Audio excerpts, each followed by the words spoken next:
I heard from an expert once that if you truly want to succeed in the NFL, you sign the Irish to long-term contracts. And apparently the Bears did it yesterday. Mike North joins us. You can hear him every Sunday night at 9. You can hear him with Steve Cochran Friday afternoons at 5:50.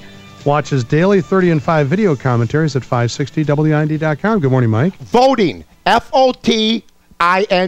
Voting. What's up, Amy? How are you, dear? I told you I could spell it. I know. So Matt Forte's messy contract dispute ended harmoniously, huh? Yeah, don't you like the way they go all year long and then the last day, and this happens in all fields, I guess, but the difference between Matt Forte and some of these other running backs is in the era of passing the football, he could catch 65 passes a year, which makes him very valuable because basically the running back has become irrelevant with the new rules in the league and with the excess of passing. So you still got to be able to run the football more or less to protect leads now or to try to eat up clock. But what's more important is he's a pass catcher out of the backfield, which makes him a valuable. But I heard John beforehand, and you know what? Nobody knows. I mean, he's not Gale Sayers, who went down with injury when nobody thought. He's not Walter Payton.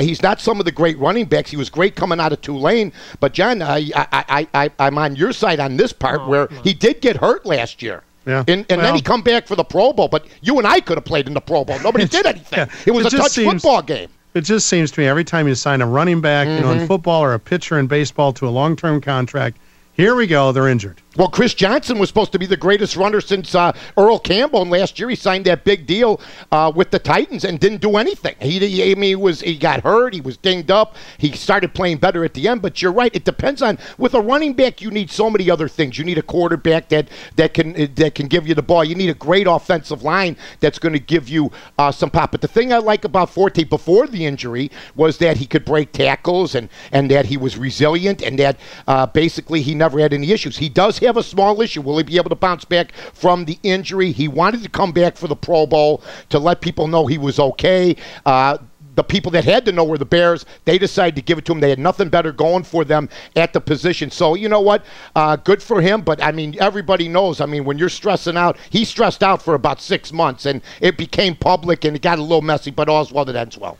I don't know how you can stress out when you're making the kind of money he made last year. And the other thing about the money, and he didn't make that. I mean, compared to other running backs, I thought they treated Forte like the stepson there.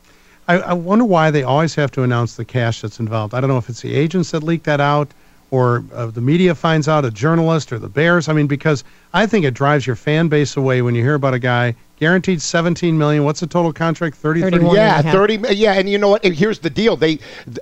Sometimes it's good for the team to let the price out. Sometimes it's not. I was in the middle here. With this one, I didn't take sides. I said, okay, if they sign him, they sign him.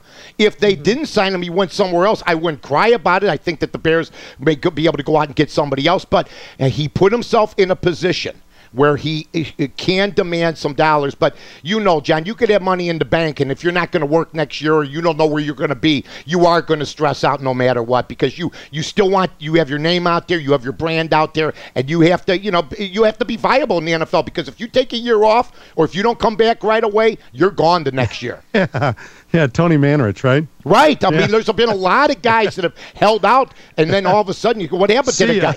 Yeah, exactly. You left, and there's no retirement party. Mike, thanks so much. All right, guys, take care. Mike North, great show. Sunday nights at 9 o'clock on WIND.